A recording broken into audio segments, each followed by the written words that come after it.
It's grim today, Tom. It's gray and dark and sadness in the sky. Oh, no. Oh, it's awful. That's right. Awful. You live in the PNW. I do. This is coming to you straight from the heart of seasonal depression, Portland, Oregon. Oof. But I did just get back from Tulsa, Oklahoma, which is also the heart of Tornado Alley. And it has me thinking a lot about the weather. Oh, okay. How is your weather? Perfect. Yeah. Always. LA is just so stupid on so many levels. Just gifted with fantasticness and just jewels falling from the sky. You may think that, but it got down to 60 yesterday. So, yikes. Yeah. Well, Tom, the season, we're in the middle of severe weather season, and it got me thinking a lot about the weather, and I started poking around a little bit, and it turns out severe weather phobia is a thing. Did you know this? No, but I guess that makes sense. It makes a lot of sense. As many as 1 in 10 Americans suffer from severe weather phobia. Jill Coleman from Ball State University, she's a geography professor there. They just finished a study that was published in the American Meteorological Society Journal, and they document the kinds of concerns that come from folks, and the responses were interesting, aligning a lot of this sort of severe weather phobia to PTSD. And as we get an increasing frequency of severe weather events across the country, the frequency of severe weather phobia reports is going up. Sure. I thought some of these responses were really funny in this study. So 99% of all respondents say that they have some form of severe weather concerns. 99%. Wow. Right. Pretty much everybody. 80.5 say they don't actually suffer from a phobia.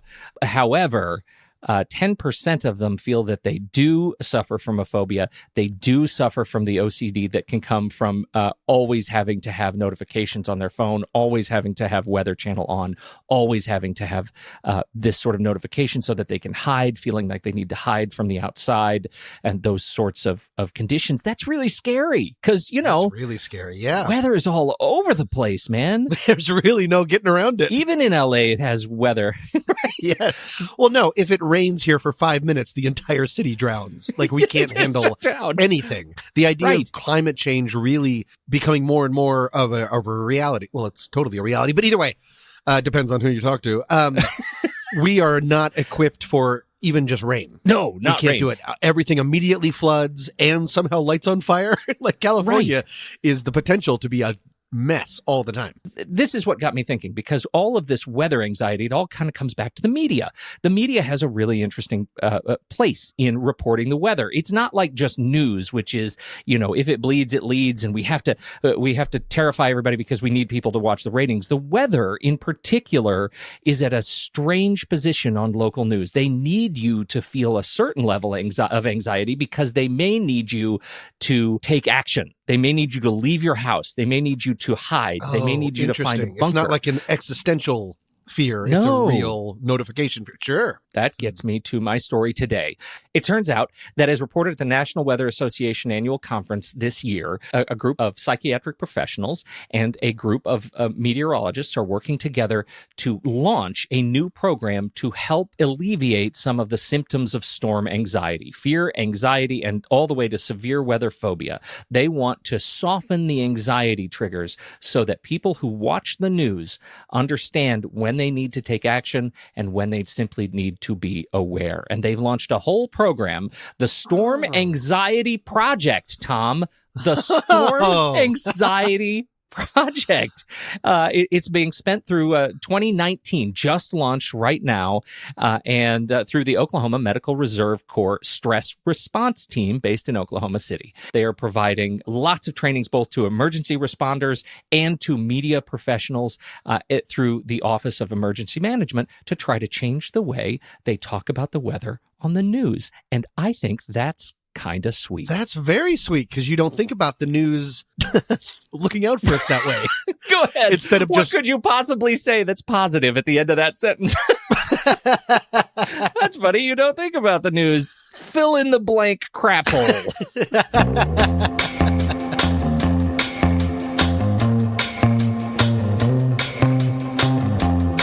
Welcome to What's That Smell? A sometimes funny podcast about humans and their anxieties. I'm Pete Wright. And I'm Tommy Metz III. And every week, we each drag one of our deepest, darkest anxieties into the light to share it, learn about it, and hopefully laugh about it with all of you. Reach out to us. We want to hear from you and about your anxieties. Send us the story of your anxieties to something stinky at rashpixel.fm. Again, that was not my choice. And again, that's something stinky at rashpixel.fm. Gross. I don't care for it.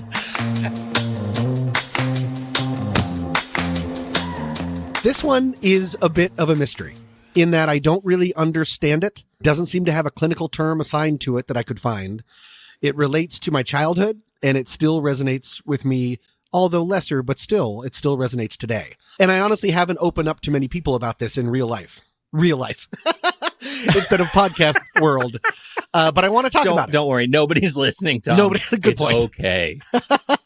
Oh, that's right. As Pete and I welcome to this episode of Shouting into an Empty Tunnel. But I want to talk about it. It can only help. Here we go. I am at your service. All right. We will start with an impossible puzzle. What do these 3 songs have in common?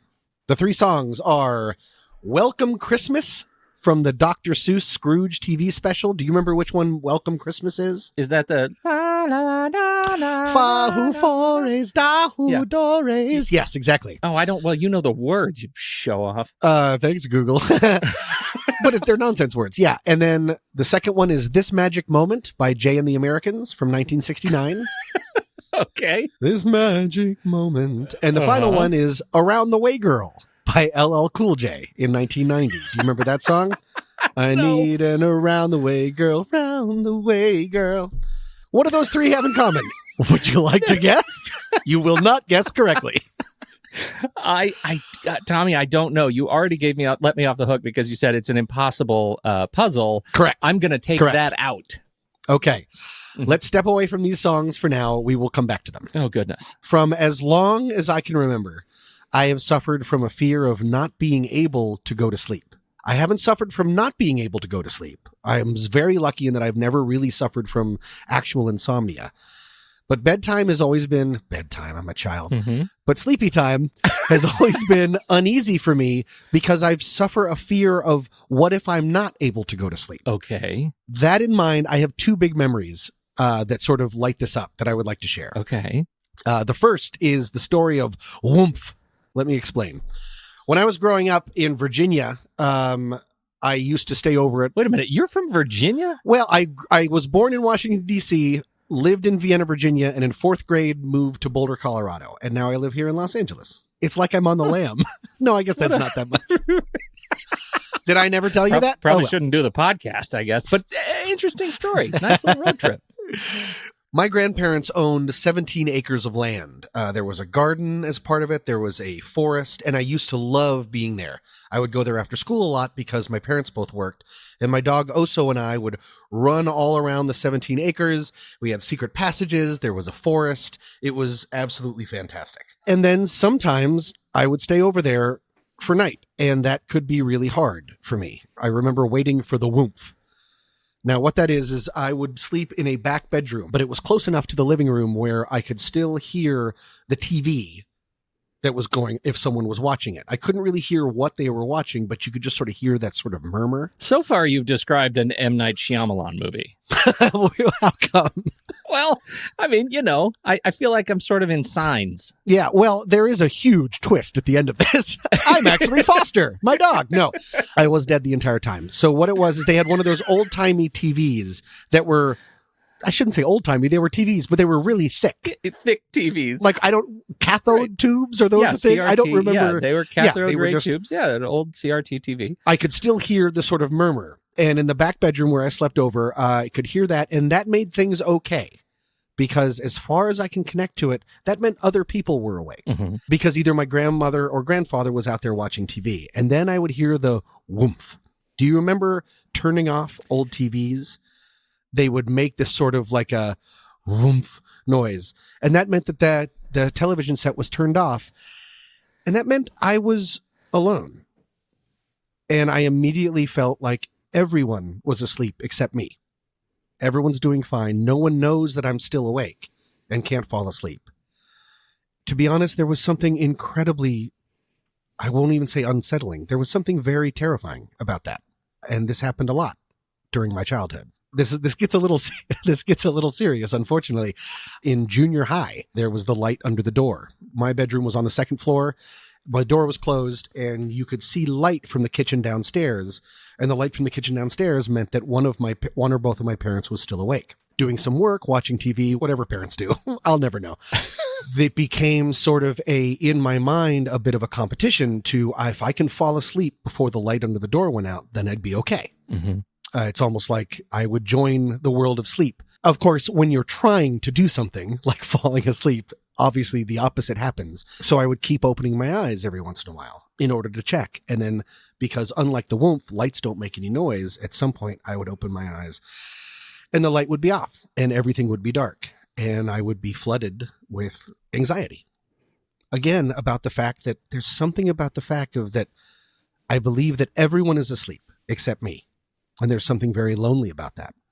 And what if I can't get to sleep? But it sounds like because you don't suffer from insomnia, like what you are describing, the next step is you can't actually get to sleep. Did you ever get to the point where you would just forget to be awake and then it went away? Or did you actually suffer from staying awake? Sometimes I would stay awake for a very long time. Yeah. But I mean, again, it wasn't really insomnia. So I was ultimately able to fall asleep. I was not sleep deprived. Yeah. I guess but that doesn't take away the negative aspect of that horrible feeling before I go to sleep. And I'm sure it took longer. It totally doesn't. It is more of a surprise that it didn't turn into something more chronic. Which I'm very lucky for. Exactly right. Yeah. Throughout my childhood, I did try things to help me get to sleep. And my parents were actually very helpful with this. They don't know potentially about how deep this went, but I started listening to things. And there was a record of Paddington. It was a vinyl record of the story of Paddington. And that was my nighttime soundtrack for many years. This is before junior high. Sorry, let's go back. I don't want to completely And that's what I listen to today. Gotta go. And then after that, there was a cassette tape of Curious George that I used to listen to. But once I got to junior high and into high school, which are anxiety-ridden times for lives of many people, the dread of not being able to get to sleep took a turn and affected what I was trying to listen to at the time while trying to sleep. And that's where the songs I mentioned before finally joined this story. You listened to Dr. Seuss to go to sleep. There were certain songs that I listened to that, because they didn't help and I was going through such bad anxiety, they became the soundtrack to my anxiety. And to this day, I honestly have trouble hearing those songs.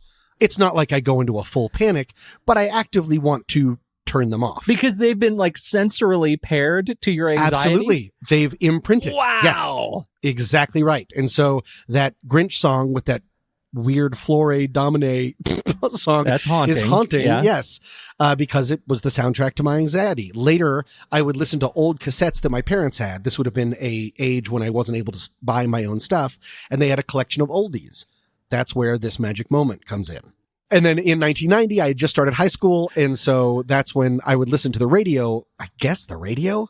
I can't remember what we used to listen to. I guess it was a radio, a teletype.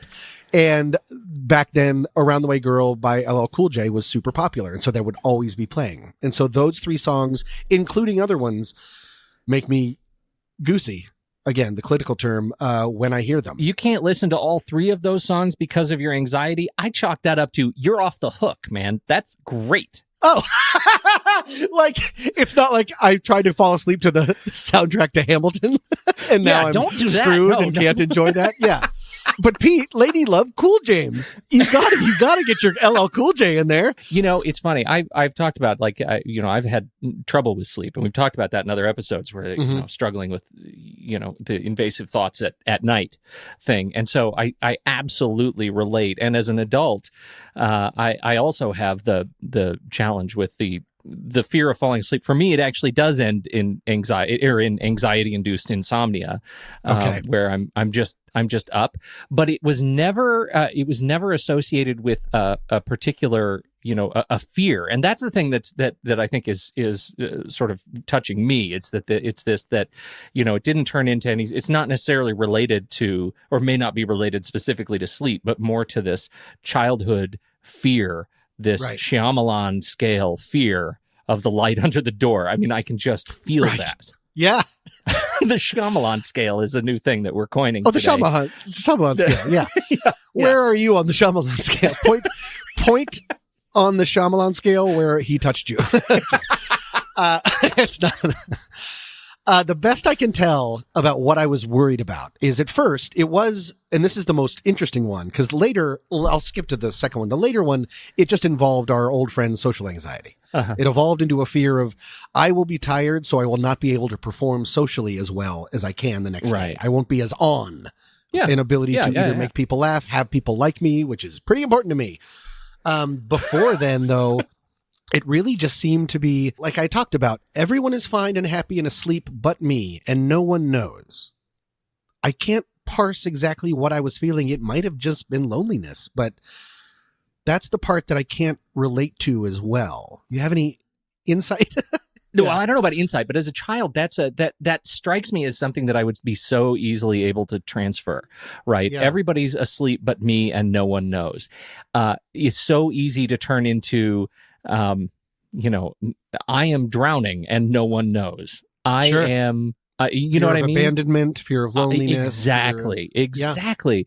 And that is, that to me just screams like that panic state that is, it's so palpable as a kid. So what does it do to you today? Like, how do you... now? Yeah. And I wonder, because there are people who still, I mean, even as an adult, I mean, you're pushing 60, and do you... Jerk. Like, do you find you still just from the neck down? Yeah.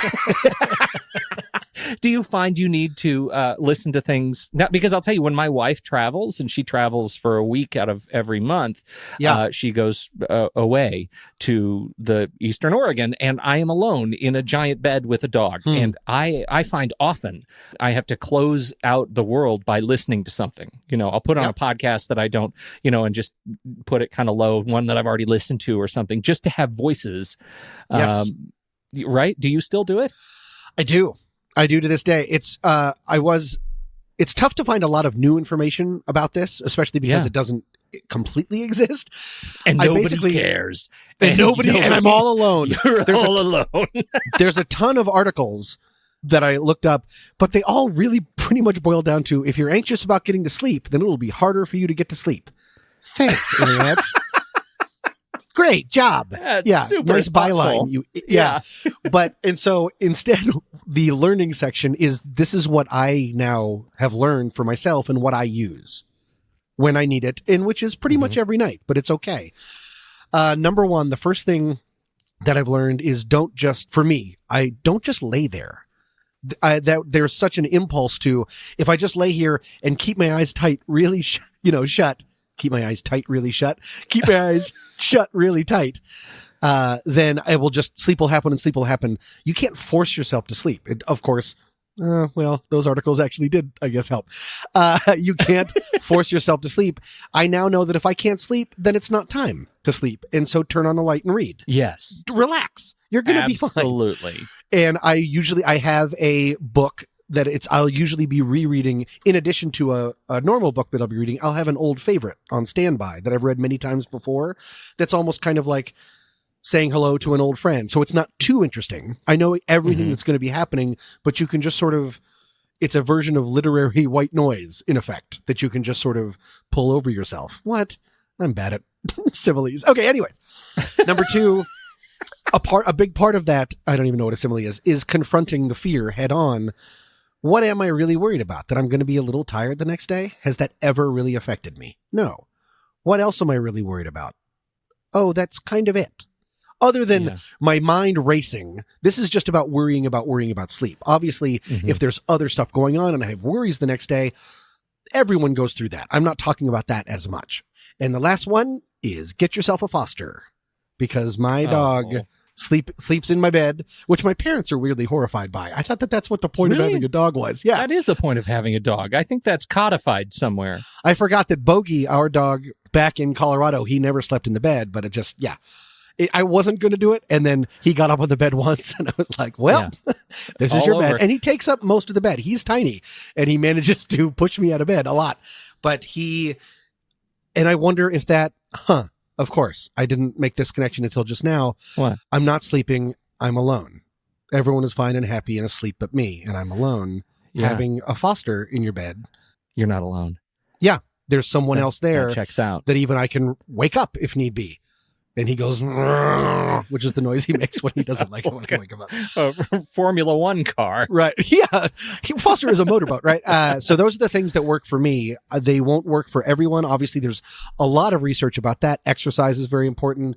Breathing exercises you can do. But those are the things that have worked for me.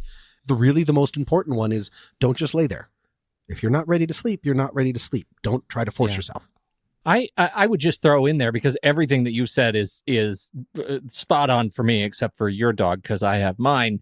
But I would also throw in, and one that I haven't used but comes highly recommended, is a podcast. It's called the Sleep With Me podcast. Oh, I've listened to that. No, I used to listen to that a long time. I just haven't recently. But yes, it's great. It's actually a little bit too interesting.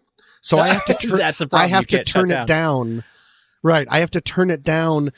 Oh. Weird. So many connections. I turn it down so it's the equivalent of my grandmother's television. I can hear a murmur. I can hear voices, but I can't make out what they're saying. But it's that creak thing. It's just enough to be like, I can focus on it, but I can't really focus on it. And I'm trying to hear you. Yeah. You need that Charlie Brown. Wah, wah, wah, wah. It is, for those who haven't heard of it, the Sleep With Me podcast, it's a lulling, droning, boring bedtime story to distract your racing mind. And it is designed for you never to get to the end of an episode. If you get to the end of an episode, they feel like they failed. So it's really a brilliant concept. And it is put together by a guy. It's now been absorbed into the Welcome to Night Vale team, but it's been put together by a guy who suffered from sleep issues for a long time, and he's helping the community. And I think it's just brilliant and gracious and just a beautiful thing that exists. It's great because he is a terrible storyteller on purpose. Right, that's the whole idea. Great. Yeah. The other thing that I have had to do in terms of just life change is I have to stop working when I need to stop working, right? Like before dinner. If I work after dinner and into the night and bring the laptop to bed, I am sunk. I will never be able to actually clear my head. Yeah. Right. I'm spinning. Because you have the kind of lifestyle where your work will never actually end. Thanks for reminding me, Tom. Like, I assume while we're recording right now, you are also editing another podcast. I have no idea what you're talking about. It's really difficult, and I just think most important. I think you actually came to an awakening just a minute ago about what it means to be alone. That I think is really powerful, and I think that's fantastic. And more power to you, because just being able to use words to define that feeling in a new way is awesome. Mazel tov. Thank you very much. I appreciate it. Are you supposed to say that? I'm not a Jew.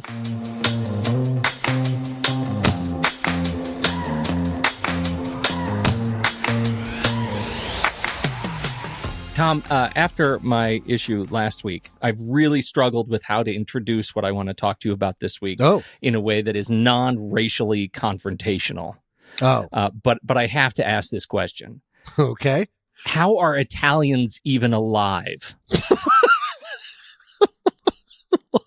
I'm going to broaden that. Like Europeans, how are they alive right now? Because of what they eat. Oh, I see.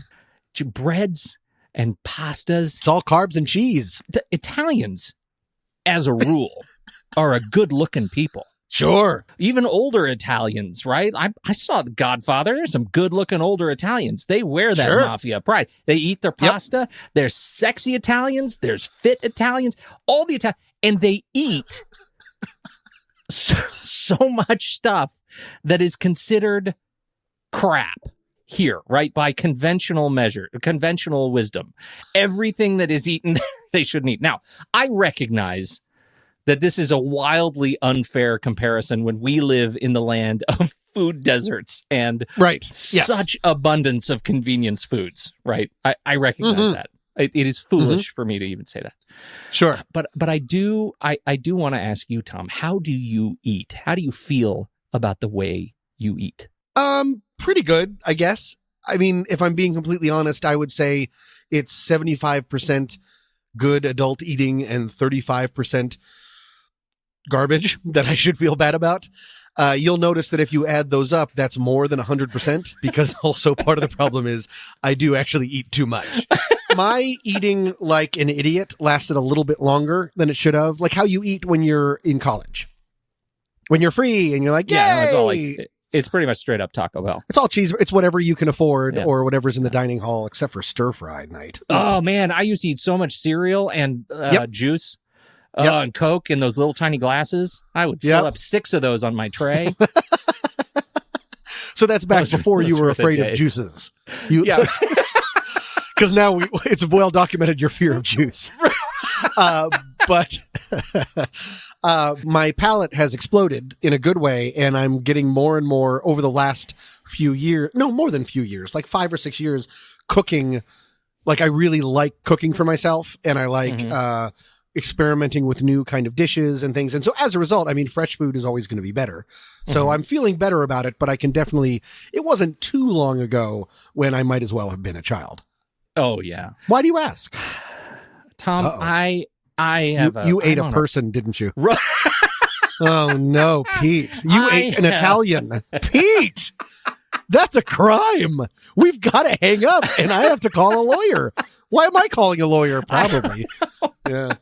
I'm complicit. It's been some dark times for me related to food. I feel like I'm on an incredible roller coaster that swings from, love and abundance to just rage and hate of food. And it's fascinating to kind of be in this space with food. I think it starts because I have a first degree family member who has celiac disease. What's that? Now, what do you know? You don't know? What do you know from celiac disease? Does that have something to do with gluten? Doesn't everything have to do with gluten? See, there you go. You are part of the problem. Oops. Bet you didn't know I'd be doing that to you. Here's the deal. Celiac disease, it is an autoimmune disorder. And autoimmune means that it's when your immune system attacks itself or attacks its host, right? Oh, okay, yeah. And so celiac is an autoimmune disorder. And what happens, how is it related to gluten? Because I think this is wildly misunderstood. Gluten is a protein that is found in wheat, rye, and barley. And so, people have been totally thinking that gluten is a villain, right? They make fun of it. I think even the new Avengers movie in the trailer, it's like, I saved you. I rounded up all the gluten in the world and shot it into space where it can't not hurt you ever again. Deadpool 2. Deadpool 2, that's right. That's Deadpool 2. So it's being totally joked about, right? That gluten is a villain. But gluten is not the villain in itself. Because celiac is an autoimmune disorder, when people with celiac disease eat gluten, as the protein hits their system, their bodies get confused and their own immune systems attack their small intestines. Oh, no. It is an oh no kind of a thing.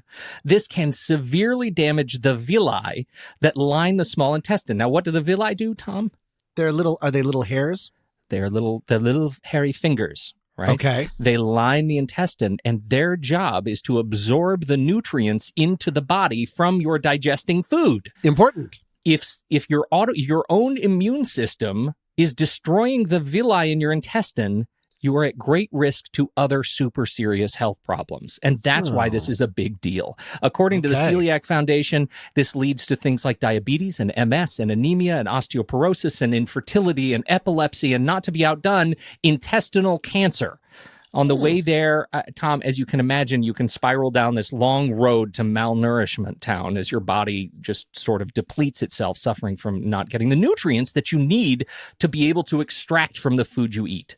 Sure. And so there is no treatment other than strict adherence to a gluten-free diet. And because, Tom, this is the... gluten. What? Gluten! Because... Gluten! Because it's an autoimmune disorder, it doesn't matter how much gluten you eat. Even crumbs from a cutting board can trigger a dramatic reaction that can take weeks to rebound and still do permanent damage to your small intestine in the process. So it is Who in your life suffers from this? You said my madre. Oh, mama. my mom, and has been okay. diagnosed for decades, and she lives just fine right now. But she went over the process. Their doctors thought she had AIDS, and at one point they said she had. I swear to God, it was like straight out of Joe versus the volcano. Tom, it was like you have a brain cloud. It was just obscure things because they didn't know, and because this was decades ago, and once they figured out because we didn't know what it was yet. Yeah, we didn't know what we didn't know. And now she has a rigorous diet and happens to have fallen in love again with food. I am not there. And I hate that gluten is so lampooned in the media because it makes the severity of the impact to those who are actually living with celiac disease. Yeah. That sucks. Also because it's super genetic. Oh, no. Is this a direct relative and you of enter someone... the picture? Yeah, right. Enter me. A direct relative of someone with celiac disease has a 1 in 10 chance of developing it themselves. And the tests are notorious for false negatives. What? Stupid, false negatives. Stupid tests. Yeah. Okay. Yeah. Is the test, do you have celiac disease? Yes, just the question. You're like, no. And they're like, you're good to go. Yeah, I look at my doctor and I kind of poke around where I think my intestine is, and I feel fine. This is really what has led me to deal with some of the food resentment issues. And I know I'm not alone because I started searching for this, and it is a major topic of discussion. And it's not, there is actually a phobia around this. It's called sitophobia. It's not quite the same. Sitophobia is a fear of eating due to the unpleasant symptoms that follow eating due to chemotherapy. That's one interpretation of it. It is abdominal pain that follows eating.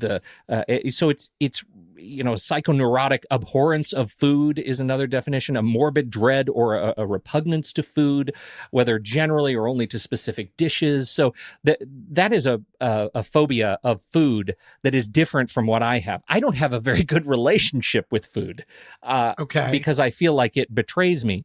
I hate food because I love food so much. I see. Okay. Right? That's what gets to this lizard brain because I'm a child. I won't eat that. I don't want to live a life subservient to nuts and berries. I won't do that. And so I find myself really struggling with that roller coaster. And there are some really common refrains, right? Food made me fat. Food made me skinny. Food is good. Food is bad. Food is controlling my life. Food is poison. And, food could kill me.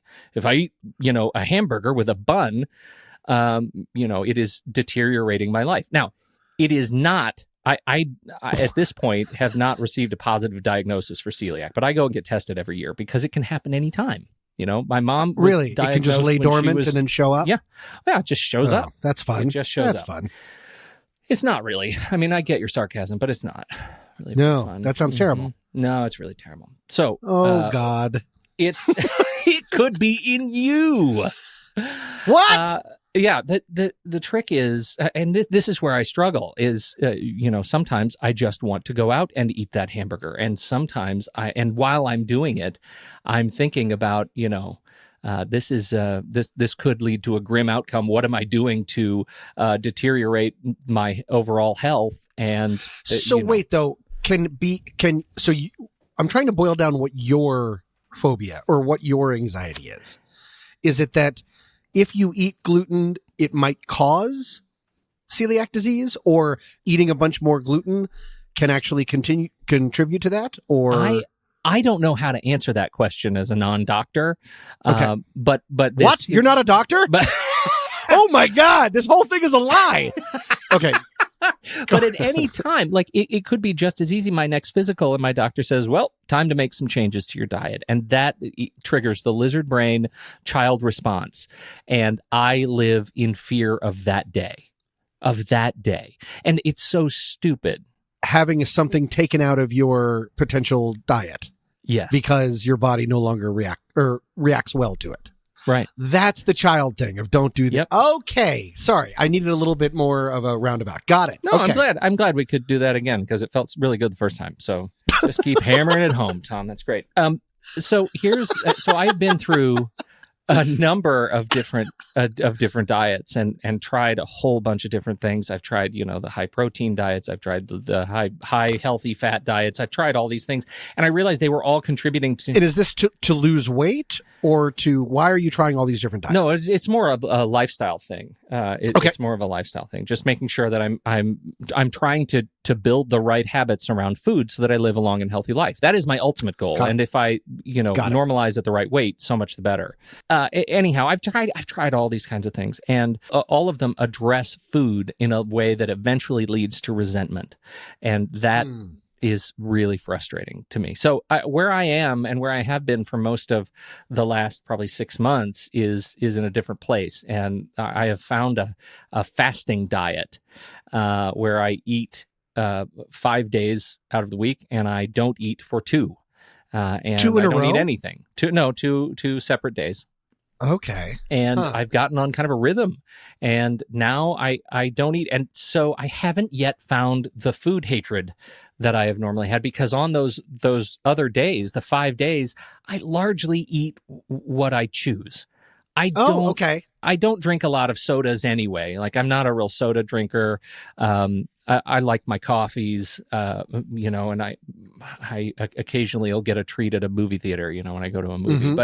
But largely that's not my kind of food. Really, I am worried about other issues with my health and eating the right stuff. So I constantly struggle with this. I constantly struggle with the feelings of hating myself because of bad decisions that I've made around what I eat, because I feel like every day, every bite I take of something that is at all related to a negative impression of food or negative health is taking a day off the end of my life. And so that is an image that I have trouble shaking. And so I'm trying to get my head around that. I'm calling it an anxiety because it's constantly there, but I found no word that really defined what it was that I deal with. I found a lot of people talking about it, but none of them have a word to define it. For this push-pull of your relationship with food. Right. Okay. Interesting. I don't know if it's interesting. I really don't. But you don't. You don't have this issue with food. You pretty much just you tell me now you eat like a grown-up. I do. I feel like I eat like a grown-up. Not always, and I definitely do eat things that I not regret later, but I know at the time this is not good for me, and then I try to balance that with what I eat next. I definitely have issues with my weight. I do not care for it. I wish I was less of a person physically. I'm right where I want to be emotionally, Pete. But physically, I actually have reverse body dysmorphia in that sometimes, like, I think I look better than I do. Because then I'll pass by a reflection or a mirror and I'll be like, ugh, what? That's what I look like? Because I feel like the lighting in my bathroom somehow is incredibly flattering. So I go out in the day and I'm like, I'm my best self. And then I pass by a bank window and I'm like, oh my God, who ate me? What is happening? Well, bank windows are notoriously circus windows. You can't. Oh, they're always funhouse mirrors. Yeah, why do you do that, banks? It's so your money looks bigger. Right. So I definitely have that. I guess I wrongly relate it more to exercise. And I know that food is really the biggest thing about trying to lose weight or health is just really portion control and what you eat. Yeah. That is the number one thing I've learned in all of this is that the swings of you exercise for general overall health, for organ health, for blood health, for heart health, not for weight.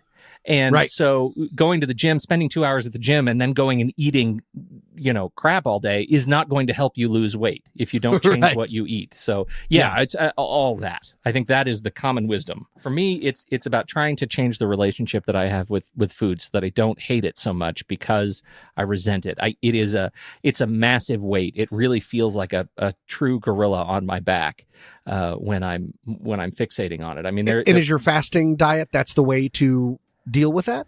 Because that's not taking away what you want to eat, but it's also taking away everything for a day or two. I'm surprised that actually works. It's remarkable. I would say my most productive days are my days when I'm not eating. And it's not just because, hey, I can work through lunch, I don't think. I find I have more energy until the very end of the day. I have more energy throughout the day when my body is just like processing. Sure. Like it's just my gut is empty, my stomach is empty. I'm just just moving along. There's this doctor, Michael Mosley. He was a doctor and journalist for the BBC, and he was asked to go check out the research being done on intermittent fasting. And so he traveled all over the world, and he discovered that it turns out all of these university researchers that are doing research on fasting are onto something, that it's not just about the food. It's about the fact that after you have been without food for 12 hours, your body goes into what's called a cellular rebuilding mode, right? That your cells begin to repair. And so he started doing it himself, and he went through a whole bunch of different iterations and ended up writing a book, The Fast Diet. Michael Mosley is his name, and I learned a lot in that book. Obviously, he's an advocate. It's one of those books that is, sometimes full of a little bit thin support, but largely, I mean, he's a physician first. And so his arguments are presented, I think, very clearly. And it was interesting to adopt it myself. The more I do it, the easier it is for me to look at food and not hate it quite so much. And so it's a journey, right? It's a journey. It's a marathon, not a sprint. But I find when I can wake up on the mornings, I actually get to celebrate breaking a fast twice a week. And I think I've grown a little addicted to that. The feeling of the first thing I get to eat after not eating for 36 hours is quite great. And I feel like I'm more productive. So, here's hoping it's something that's long term, but that's where I am today. You weekly have like your own Lent that just lasts 24 hours. Yeah. And I'm giving up food anxiety for Lent. I'm glad that you found something that works for you. In your honor, I'm going to plan to do my own 5-2. Is that 5 days I will eat normally, and then for 2 days of the week, I will eat twice the amount that a human should eat, because we've got to keep the economics going, Pete. If you're just going to cut food out, I'm eating your share and mine. So, and it's all going to be made up in soy futures. Exactly. Yeah. I'm going to buy a bunch of stock, and then I'm going to eat an Italian like we talked about before. I wish us both a lot of luck.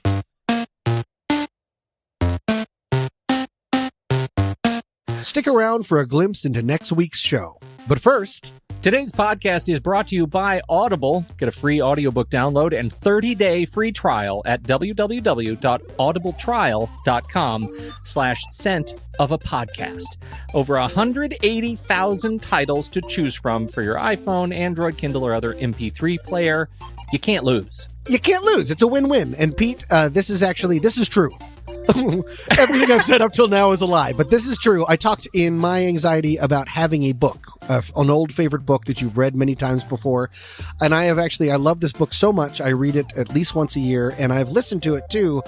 It is Ender's Game by Orson Scott Card. It is the beginning of the Ender's Game, I don't know, quadrology. I think he's written 900 of them. You don't have to read them all. I haven't, but I have read, and most importantly, through Audible, listened to Ender's Game by Orson Scott Card. It is the story of a young boy who may or may not in the future be the savior for the human race. I'm just back and forth with sci-fi, and even if you're not a huge sci-fi fan, this book is amazing. And you can find it on Audible, and I listened to it. The cool thing is it's narrated by a cast. It's not just one person. So it really makes it kind of a cinematic experience for your ears. The special 20th anniversary edition of Ender's Game is available right now on audible.com. It is 11 hours and 57 minutes. So maybe time that with your fasting days. I don't know how you live your life, however it works, but it is fantastic. And Audible is absolutely the best. And I think you'll really enjoy it. For you, listeners of What's That Smell, Audible is offering a free audiobook download and a free 30-day trial to give you the opportunity to check out the service, sample, listen to all the little samples that they offer you.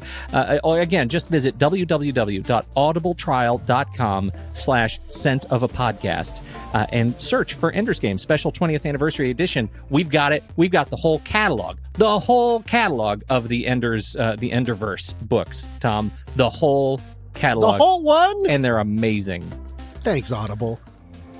Today's tune is Feel Alive by Rex banner. And guys, as we said before, we don't pay to advertise this show, so we really appreciate you sharing it with others you think would be interested. Since we're a new show, those 5-star reviews and iTunes and Apple Podcasts really, really help others to discover the show. So if you like what you've heard, and we hope that you have, share the love with a review and a comment. I know it sounds like a pain. I promise it will only take you 3 to 4 minutes, and it means the world to us. So thank you. Coming up next week. It's not like he's angry, but it's just this cold, weird stare. And I can picture him thinking about all the knives in the house. This actually is kind of serious. I didn't go to the dentist for 18 years. But wait, how often are they... What? For 18 years? Do you still have teeth? What if that's what death was like? At the very end, you're like, I wonder what my mailman is seeing. That sucks. Until then, I'm Pete Wright. And I'm Tommy Metz III. Thank you so much for downloading. We'll be back next week on... What's that smell?